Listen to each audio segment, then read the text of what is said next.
puji syukur sekali lagi oleh karena kita dapat berkesempatan untuk menyambung KKR Anjuran Pelelangan Wanita wilayah 7 pertama kali seingat saya, ya, dan pengaturan yang sangat menarik. Setelah dari gereja ke gereja, pembicara melawat, jadi mendapat sedikit pengalaman apa yang pastor-pastor lalui. Ya, sedikit saja daripada banyak pengalaman mereka yang melawat dari gereja ke gereja setiap Sabat. Dan kalau saya sendiri secara pribadi, apa guna dekori isamit gereja di Lebongol, isamit di Kaliposwan, Puhus dan sebagainya. Dan ya saya pujilah ingatan pastor-pastor ini tajam, ya. Mereka ingat anggota-anggota gereja mereka. Oke, hari ini hari yang ketiga ataupun pelajaran yang ketiga, seperti yang kita nampak dan seperti yang kamu sudah hafal sudah. Tajuknya pada hari ini adalah Abigail dan saya. Ya, Abigail, mau tahu apa maksud dia kan? Bapakku berkat sumber kegembiraan. Bapakku adalah kegembiraan.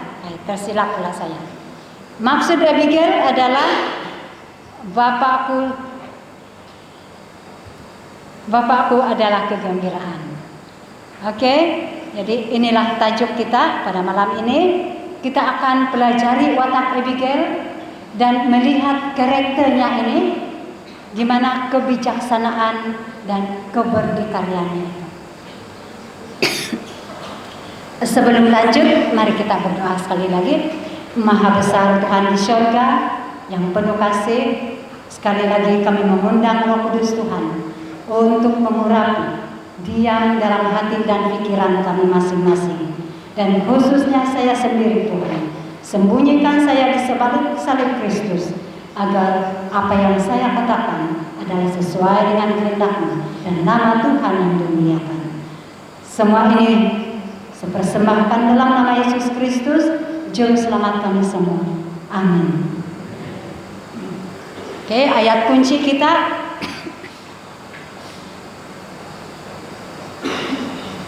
tutup mata dan mari kita baca bersama. Mazmur 119 ayat 105. Kita baca bersama. Adalah pelita bagi kakiku dan puji Tuhan, kita semua boleh menghafal ayat ini, ayat kegemaran kita semua tentunya. Dan inilah ayat kunci sepanjang KKR kita. Oke, Abigail, kita akan kenali dia, kita akan mengenal karakternya di dalam 1 Samuel pasal yang kedua, sehingga 1 Samuel pasal 25 bermula dari ayat yang kedua sehinggalah yang ke-42. Abigail adalah seorang wanita yang berakal budi, berwajah cantik. Dia menegaskan keberdikariannya dan kebijaksanaannya untuk mengelakkan musibah yang mungkin berlaku. Abigail merupakan seorang wanita yang berani menangani situasi sukar dengan cara yang terbaik. Dan Tuhan menghormati Abigail karena wataknya yang teguh, kemurahan hatinya, dan kesanggupannya untuk melakukan perkara yang benar walaupun sukar dilakukan. Nabal, suami Abigail, mengadakan majelis menggunting rambut, menggunting bulu domba bersama dengan hamba-hambanya. Majelis menggunting bulu domba ini adalah masa untuk menunjukkan kebajikan. Dikatakan Nabal ini seorang yang sangat kaya tetapi dia sombong, kasar, dan kedekut. Daud yang berada di pergunungan Paran berdekatan dengan kawasan Nabal telah menghantar orang-orangnya untuk meminta makanan daripada Nabal. Oleh karena Daud dan orang-orangnya kekurangan makanan, orang Daud dengan penuh hormat menyampaikan salam tuan mereka, yaitu Daud, kepada Nabal. Tetapi apa yang Nabal katakan? Dia menafikan yang dia mengenali Daud. Malah dia melayan kasar dan tidak memberikan makanan kepada orang-orang Daud. Lalu orang-orang Daud balik dengan tangan yang hampa. Orang-orang Daud memberitahu bosnya ataupun tuannya, yaitu Daud, bagaimana mereka telah dilayan oleh Nabal. Dan Daud begitu marah sekali. Dia tersinggung, dia rasa terhina. Karena selama mereka berada di kawasan, di pergunungan berdekatan dengan Nabal, dia dan orang-orangnya tidak pernah mengacau. Malah mereka seolah-olah jadi pelindung kepada domba-domba Nabal daripada diganggu oleh perompak. Dan itu yang membuat Daud sangat sakit hati. Tidak diperhatikan, tidak diingat kebaikannya. Lalu dengan rasa sangat sakit hati, Daud bertindak untuk menyerang Nabal dan hamba-hamba. Dia memperlengkapi dirinya dengan orang-orangnya senjata untuk berperang. 400 orang tenteranya di bawahnya bersama. Di masa yang lain atau dalam masa yang sama, setelah orang-orang Daud kembali dari rumah atau dari tempat Nabal, salah seorang hamba Nabal memberitahu Abigail. Siapa Abigail tadi? Istri Nabal. Dia memberitahu Nabal yang bagaimana dia telah melayan orang-orang Daud. Dan dia katakan, pikirkanlah dan pertimbangkanlah apa yang harus engkau perbuat, sebab telah diputuskan bahwa ada celaka yang akan didatangkan kepada Tuhan kita, itu Nabal, dan juga seisi rumahnya.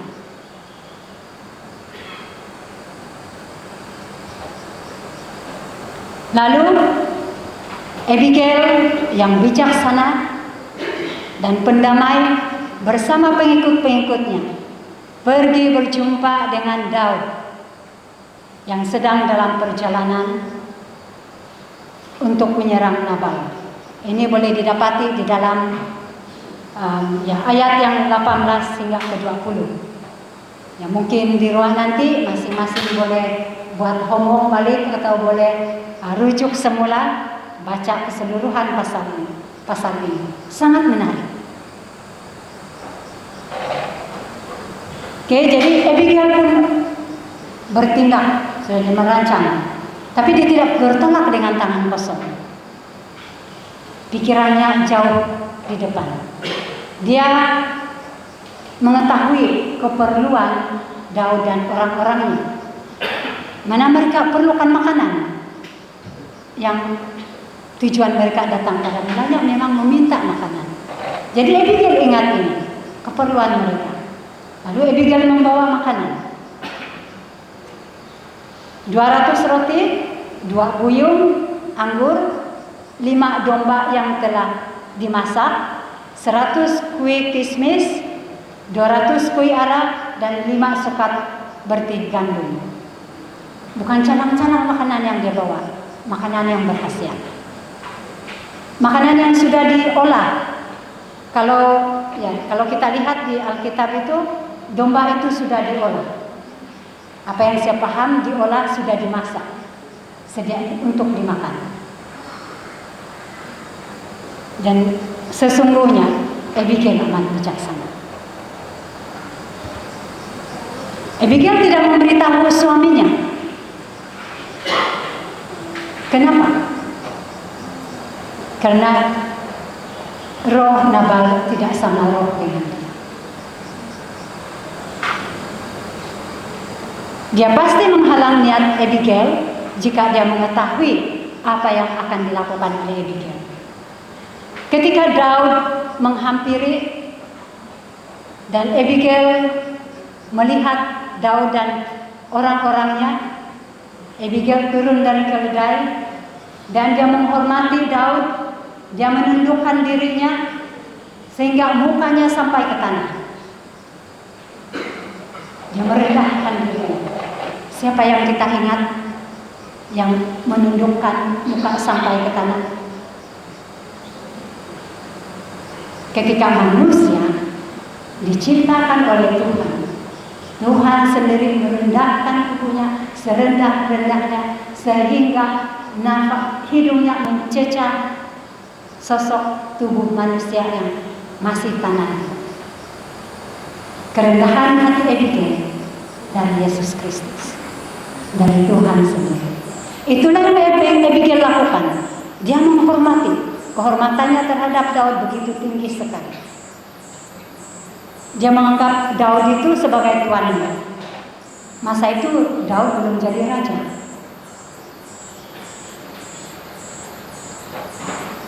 Abigail mengakui sikap Nabal kepada Daud. Dia katakan, dia katakan, jangan indahkan Nabal. Karakternya memang sebegitu. Jangan indahkan dia. Dan dia merayu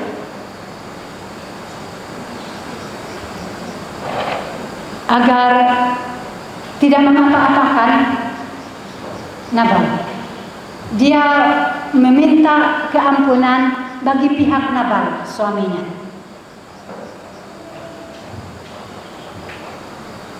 Setelah dia mengakui keberadaan ataupun sikap Nabal yang sebegitu, lalu dia meminta ampun bagi pihak Nabal. Ketika Daud mendengar permohonan maaf atau ampun dari Abigail, dia mengingati Tuhannya. Dia memuji kebesaran Tuhan karena menghantar Abigail untuk menghalang tindakannya daripada melakukan mencari keadilan cara manusia, menghalang niat dendamnya itu. Daud juga menerima dengan senang hati pemberian-pemberian yang dibawakan oleh Abigail. Setelah Nabal hilang rasa mabuknya, ya, karena pada masa itu, ya, ketika Abigail balik, didapati suaminya sedang berpesta, mabuk bersama dengan hamba-hamba. Dan sekali lagi Abigail dengan bijaksana, bukan masa yang tepat untuk memberitahunya. Setelah hilang mabuk Nabal dalam keadaan yang stabil, barulah Abigail beritahu apa yang telah berlaku, di mana Daud seharusnya ataupun dalam perjalanan menyerang Nabal, dan dia sebenarnya dalam keadaan bahaya, nyawanya terancam. Nabal sangat-sangat terkejut. Nabal sangat terkejut apa yang telah berlaku di masa dia sedang berpesta.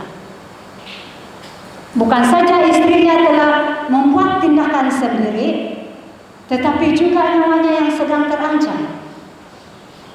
Dia sangat terkejut sehingga dikatakan dalam Alkitab dia menjadi parah. Apa yang saya paham, dia stroke. Dia tidak boleh berkata apa. Setelah 10 hari kemudian baru dia mati.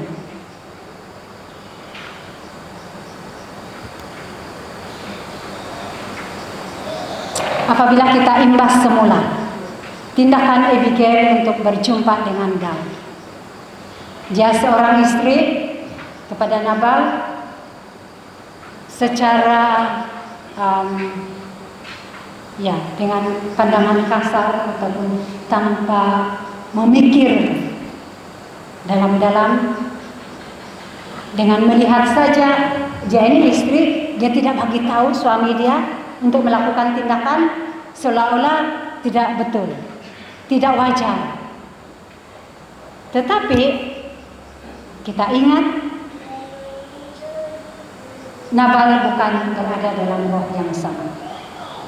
Pertama. Yang kedua, Abigail melakukan tindakan itu untuk mempertahankan nyawa suaminya demi keselamatan suaminya daripada diserang oleh Daud dan orang-orangnya. Dengan tindakan Abigail ini bukan saja Nabal yang terselamat, tapi hamba-hambanya juga, dan Daud juga terpelihara daripada melakukan pertumpahan darah. Sememangnya Abigail begitu bijaksana. Mengapa dia bijaksana? Mazmur 119 ayat 105. Firman-Mu adalah pelita bagi kakiku, terang bagi jalanku. Sudah semestinya itu firman Tuhan itu menjadi kekuatan, menjadi panduan, menjadi tuntunan hidup Abigail. Sehingga dia melakukan tindakan yang wajar. Bukan untuk kepentingan dia, tetapi kepentingan orang lain, kepentingan suaminya sendiri dan seisi rumahnya. Dan juga Daud, hamba Tuhan. Begitulah kemurnian sikap atau karakter Abigail.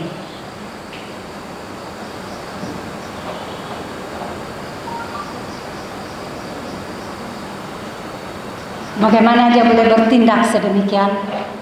Ya, firman Tuhan menjadi tuntunan hidupnya. Dan tentu sekali dia sentiasa berdoa. Dia kerap berdoa kepada Tuhannya.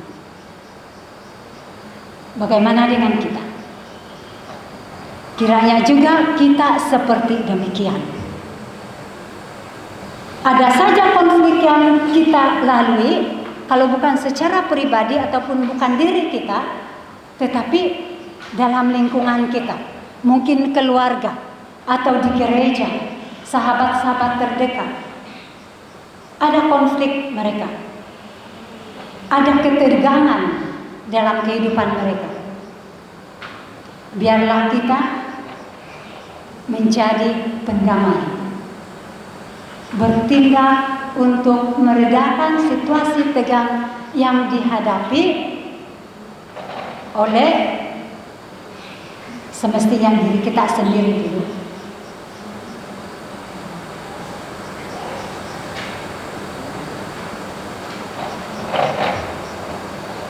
Diri kita sendiri dulu yang harus dibetulkan. Bila kita sentiasa bersama dengan Tuhan, tidak putus-putus, perhubungan yang erat dengan Raja Damai itu, sentiasa berjalan bersama dengan gembala yang baik itu, memohon pengajaran daripada Maha Guru, Guru Agung, pasti dia akan memberi kita tuntunan bagaimana menyelesaikan ketegangan dalam diri kita, keluarga kita, sahabat-sahabat kita, keluarga gereja kita, dan siapapun yang kita tahu.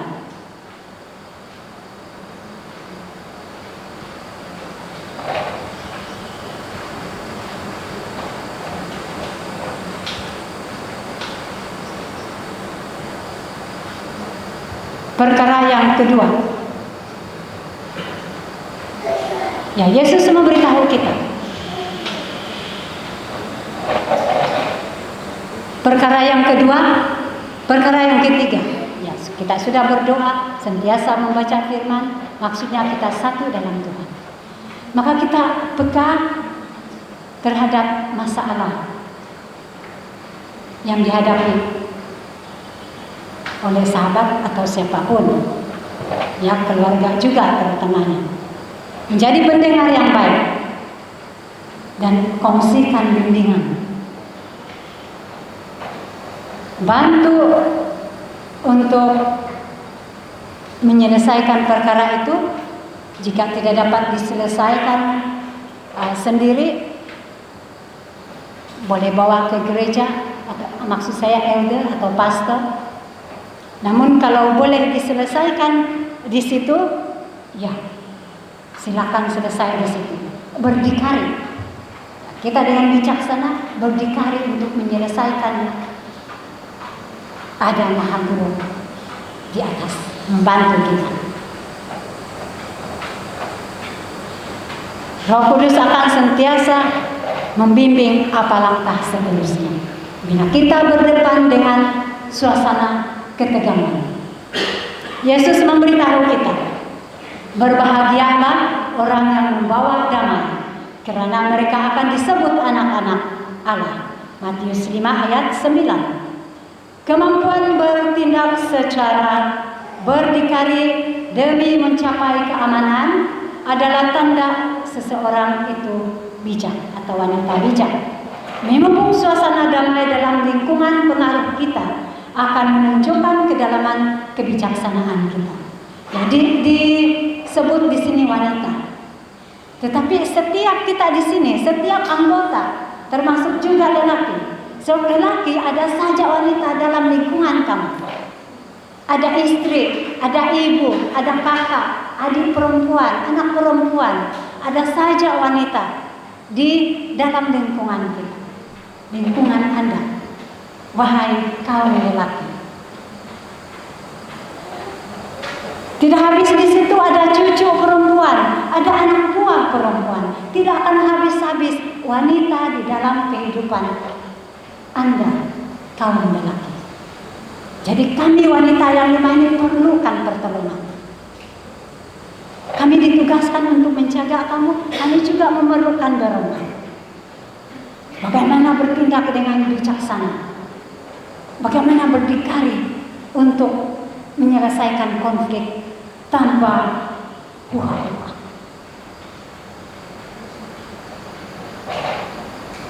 Semalam saya di Bongol, saya kongsikan satu pengalaman. Semalam juga saya kongsikan satu pengalaman. Jadi dalam kereta saya tanya suami saya, apa lagi yang saya mau kongsikan besok? Tuhan jawab doa kami. Pada hari ini kami mendapat message daripada seorang ibu muda. Semalam lagi sebenarnya, tapi pagi baru terbuka WhatsApp. Sudah tidur ke Andi, sudah tidur ke Uncle. Jadi ya, pendek cerita, pada hari ini Tuhan bagi kami satu suasana tegang oleh seorang teman, bagaimana menyelesaikannya. Ya. Bila mana kita bersedia untuk membantu seseorang, Tuhan akan menggunakan kita.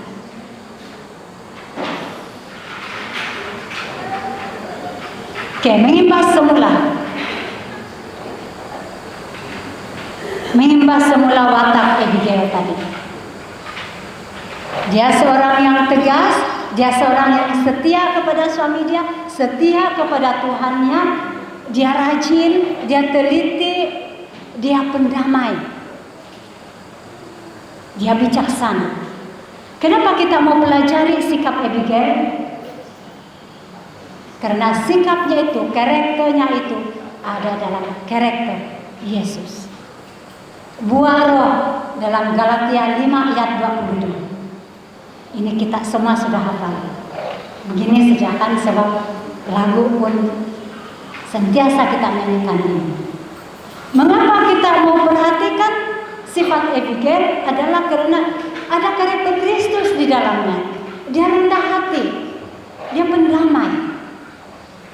Jadi pada malam ini kita sangat beruntung karena mempelajari sikap Abigail yang sudah tertulis di Alkitab untuk menjadi teladan kita. Teladan yang Abigail ambil ada Yesus Kristus sendiri.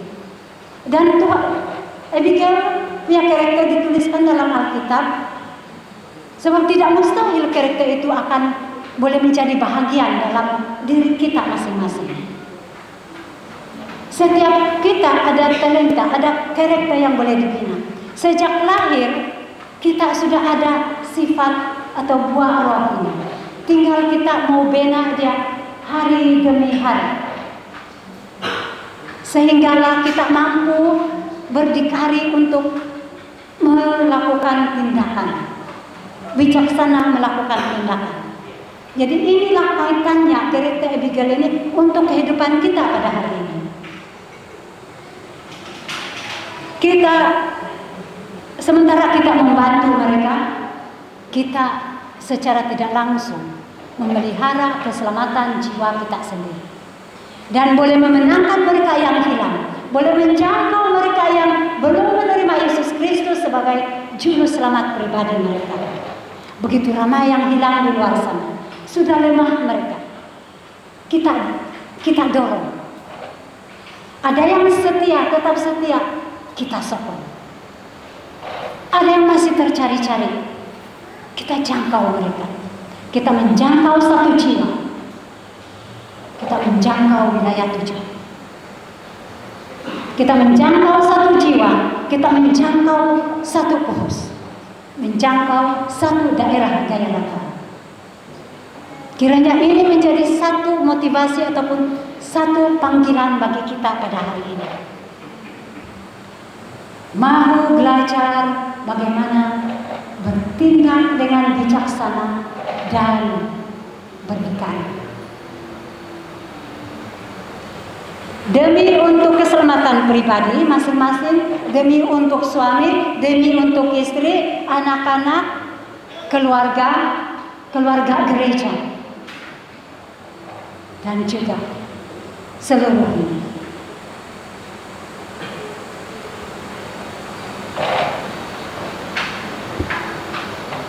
Jika ini menjadi kerinduan kita semua pada malam ini,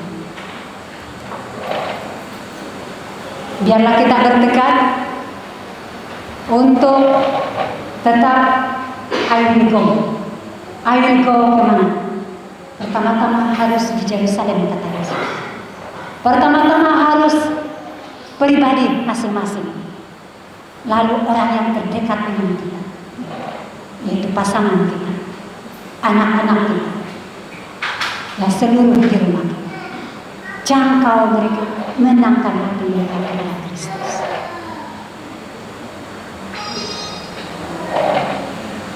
Biarlah apa yang kita lalui menjadi teladan bagi yang kemudian akan diingati oleh anak-anak.